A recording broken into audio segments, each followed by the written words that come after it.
ये कहानी है एक ऐसे बुढ़े आदमी की जिसे एक जेमा नाम की औरत से प्यार हो जाता है और वो उसके साथ खपाखप करने की कोशिश करता है। हेलो दोस्तों, आज हम जिस मूवी को एक्सप्लेन करने वाले हैं उस मूवी का नाम है जेमा बावरी, जो 2014 में रिलीज हुई थी। मूवी स्टार्ट होती है और हम मार्टिन नाम के एक आदमी को देखते हैं।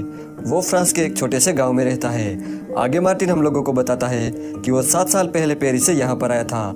यहाँ पर उसके डैड की एक बेकरी थी और तब से वो अपनी वाइफ के साथ इस बेकरी को संभाल रहा है। आगे जब मार्टिन ब्रेड बना रहा था तो वो ब्रेड जल जाता है। उसकी वाइफ के बताने पर वो कहता है कि वो चार्ली के बारे में सोच रहा था, कहीं वो आत्महत्या ना कर ले। इस पर उसकी वाइफ बोलती है कि तुम्हें ये सब नहीं सोचना चाहिए क्योंकि चार्ली ऐसा कुछ भी नहीं करने वाला।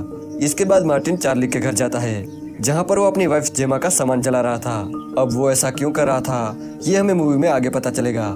तभी चार्ली किसी काम से घर के अंदर चला जाता है और मार्टिन को वहाँ पर जेमा की डायरी मिलती है जिसको वो अपने पास रख लेता है। घर आकर माइकल उस डायरी को पढ़ने लगता है और यहीं से कहानी फ्लैशबैक में चली जाती है।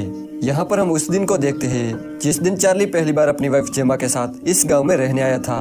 अब अपने गाँव में नए लोगों को देखकर मार्टिन उनके पास जाता है और उनसे बातें करने लगता है। एक दिन जेमा और चार्ली मार्टिन की दुकान पर आते हैं जहाँ पर मार्टिन जेमा की खूबसूरती देखकर उस पर लट्टू हो जाता है।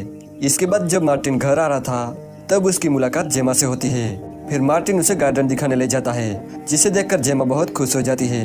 रात को चार्ली मार्टिन के घर आता है और उसे कहता है कि उसके घर की बिजली चली गई है। तो मार्टिन उसके घर जाता है और वो बिजली को वापस से चालू कर देता है। तभी वहाँ पर मार्टिन की वाइफ भी आ जाती है और फिर वो चारों मिलकर दारू पीते हुए बातें करने लगते हैं। इसी दौरान मार्टिन बस जेमा को ही देख रहा था। अब ऐसे ही कुछ दिन बीत जाते हैं। फिर एक दिन जेमा मार्टिन की बेकरी पर आती है तो वहाँ मार्टिन उसे पूछता है कि क्या तुम्हें जानना है कि मैं ये ब्रेड कैसे बनाता हूँ। तो जेमा उसे देखने के लिए हाँ बोल देती है। तो मार्टिन उसे पीछे वाले कमरे में ले जाता है जहाँ पर वो ब्रेड बनाया करता था। फिर जब जेमा भी ब्रेड बनाने लगती है तो मार्टिन उससे पूछता है कि तुम्हें कैसा लग रहा है। तो जेमा कहती है कि मुझे बहुत अच्छा लग रहा है। अब उस रूम में बहुत गर्मी थी इसलिए जेमा अपना स्वेटर उतार देती है जिसे देखकर मार्टिन के मन में हवस जाग उठती है और वो जेमा की बॉडी को देखने लगता है। अब ऐसे ही कुछ दिन बीत जाते हैं। एक बार मार्टिन जब अपने घर जा रहा था तब रास्ते में उसे जेमा मिलती है। मार्टिन उसे कहता है कि तुम इतने दिनों से ब्रेड खरीदने क्यों नहीं आ रही हो, जिस पर जेमा उसे बोलती है कि वो डाइटिंग पर है इसीलिए उसने कुछ दिनों से ब्रेड खाना बंद कर दिया है। अब ये बोलकर जेमा वहाँ से जाने लगती है लेकिन तभी उसकी पीठ पर एक कीड़ा काट लेता है जिसे जेमा को काफी तकलीफ होती है। इसलिए वो चिल्लाकर मार्टिन को बुलाती है और उसकी हेल्प करने को कहती है। मार्टिन उसकी पीठ चेक करता है और उसे कहता है कि तुम्हें एक जहरीले कीड़े ने काट लिया है और मुझे इसका जहर चूस के बाहर निकालना होगा। तो जेमा उसे ये करने के लिए कहती है। तो मार्टिन बिना समय गवाए उस जहर को बाहर निकालने लगता है लेकिन तभी वहाँ एक लड़का आता है जिसका नाम हर्व था। वो मार्टिन से कहता है कि तुम ये क्या कर रहे हो। अब मार्टिन उसे सारी बातें समझा रहा था लेकिन तभी जेमा नीचे गिरकर बेहोश हो जाती है। ये देखकर वो दोनों उसे हॉस्पिटल में लेके जाते हैं जहाँ डॉक्टर जेमा को एक इंजेक्शन लगाता है और उसे कहता है कि अब तुम खतरे से बाहर हो। फिर जब वो दोनों घर आ रहे थे तब जेमा मार्टिन के कंधे पर सर रखकर सो जाती है। मार्टिन ये देखकर बहुत ज्यादा खुश हो जाता है। अगले दिन जब मार्टिन अपने शॉप के बाहर खड़ा था तब वो जेमा और हर्व को बातें करते देखता है। उन दोनों को देखकर मार्टिन सोचता है कि जल्द ही इन दोनों का अफेयर स्टार्ट हो जाएगा।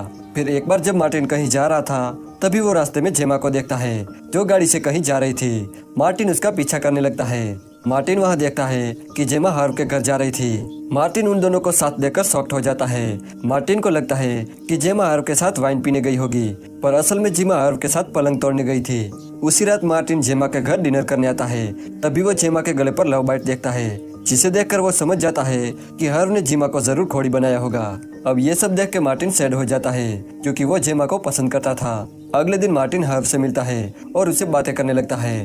हर्व कहता है कि वो पढ़ाई में ज्यादा ध्यान नहीं दे पा रहा। तो मार्टिन उसे कहता है कि तुम्हें तुम्हारे जीएफ को यहाँ बुला लेना चाहिए ताकि वो तुम्हारी पढ़ाई में मदद कर सके। थोड़ी देर बाद हर्व जेमा को अपने घर बुलाता है और मार्टिन उन्हें चुपके से देख रहा था। जेमा हर्व के घर जाके उसके साथ खपाखप करती है। मार्टिन को अब पूरा यकीन हो जाता है कि जेमा और हर्व का अफेयर चल रहा है। अब ऐसे ही कुछ दिन बीत जाते हैं। एक दिन जेमा मार्टिन के बेकरी पर ब्रेड खरीदने आती है पर वो ब्रेड का एक टुकड़ा वहीं पर भूल जाती है। तो मार्टिन ब्रेड का टुकड़ा देने उसके घर जाता है लेकिन वहाँ पर वो कुछ आवाजें सुनता है जिसको सुनकर वो वहीं पर छुप जाता है। जब वो खिड़की से देखता है तो जेमा और हर्व खपाखप कर रहे थे। यहाँ जेमा हर्व को आई लव यू बोलती है जिसे सुनकर मार्टिन को बहुत गुस्सा आता है। अगले दिन फिर से जेमा हर्व के घर खपाखप करने जाती है, लेकिन खपाखप करने के दौरान जेमा से हर्व की मॉम की एक कीमती मूर्ति टूट जाती है। जेमा उसे कहती है कि वो अपने हस्बैंड से वो मूर्ति ठीक करवा देगी। जाते समय वो हर्व से कहती है कि हमें भागकर लंदन चले जाना चाहिए। अगले सीन में हम देखते हैं कि जेमा को एक लेटर मिलता है, जिसे पढ़ने के बाद वो हर्व से मिलने उसके घर की ओर जाने लगती है। हर्व की मॉम जब घर आती है तो उन्हें वहाँ पर उनकी मूर्ति नहीं मिलती। हर्व उन्हें कहता है कि मूर्ति में स्क्रैच आ गए थे, इसलिए उसने पास में एक आदमी को ठीक करने के लिए दे दिया है। दूसरी तरफ जेमा को हर्व का मैसेज आता है, जिसमें लिखा था कि मैं तुम्हारे साथ लंदन नहीं आ सकता। ये जानकर जेमा को बहुत बुरा लगता है और वो रोते हुए अपने घर चली जाती है। चार्ली को अब जेमा पर शक होने लगा था, क्योंकि जेमा अब चार्ली पर ज्यादा ध्यान नहीं दे रही थी। इसीलिए चार्ली गुस्से में कुछ दिनों के लिए लंदन चला जाता है। इसके कुछ दिनों बाद जेमा से मिलने उसका एक्स बॉयफ्रेंड आता है, जिसका नाम पैट्रिक था। और अगले ही सीन में मार्टिन उन दोनों को सड़क पे किस करता देखता है, जिसको देखकर मार्टिन समझ जाता है कि जेमा एक रंडीबाज है। अब अगले दिन पैट्रिक फिर से जेमा के घर आता है और जब वो दोनों बातें कर रहे थे तभी चार्ली भी अपने घर वापस आ जाता है। चार्ली जब अपने घर के अंदर जाता है तो वो भागकर बाहर आता है और मार्टिन से हेल्प मांगने जाता है। मार्टिन जब चार्ली के घर में आता है तो वो जेमा को मरा हुआ देखता है, जिसे देखकर वो शॉक्ड हो जाता है। इसके बाद वहाँ पुलिस आती है और जेमा की बॉडी को पोस्टमार्टम के लिए ले जाती है। फिर उसी रात जब पोस्टमार्टम की रिपोर्ट आती है तो मार्टिन को पता चलता है कि जेमा की मौत गले में ब्रेड फंसने की वजह से हुई है। फिर ये बात अगले दिन मार्टिन चार्ली को बताता है, जिस पर चार्ली उसे बोलता है कि जेमा की मौत उसकी वजह से हुई है, क्योंकि जब वो घर में गया तो उसने पैट्रिक को जेमा को घोड़ी बनाते देखा, जिसको देखकर उसे लगा कि वो जेमा के साथ जबरदस्ती कर रहा है, इसलिए वो उसके साथ लड़ने लगा। तभी पैट्रिक भी वहाँ आ जाता है और वो उन्हें बताता है कि जब जेमा ब्रेड खा रही थी तभी वो पीछे से आके उसे किस करने लगा, जिस वजह से उसके गले में ब्रेड फंस गया। और जब वो उसे निकालने की कोशिश कर रहा था तभी वहाँ पर चार्ली आ जाता है और गलतफहमी की वजह से दोनों में लड़ाई हो जाती है। अब उस लड़ाई में वो दोनों इतने बिजी हो गए कि उन्हें जेमा का ख्याल ही नहीं आया और जेमा की दम घुटने की वजह से मौत हो गई। अब यहाँ से फ्लैशबैक खत्म हो जाता है और फिर हम यहाँ पे मार्टिन के बेटे को देखते हैं, जो मार्टिन को बताता है कि हमारे पास में एक रशियन कपल रहने के लिए आए हैं। अब ये सुन के मार्टिन तुरंत उनसे मिलने जाता है और यहीं पर यह मूवी एंड हो जाती है।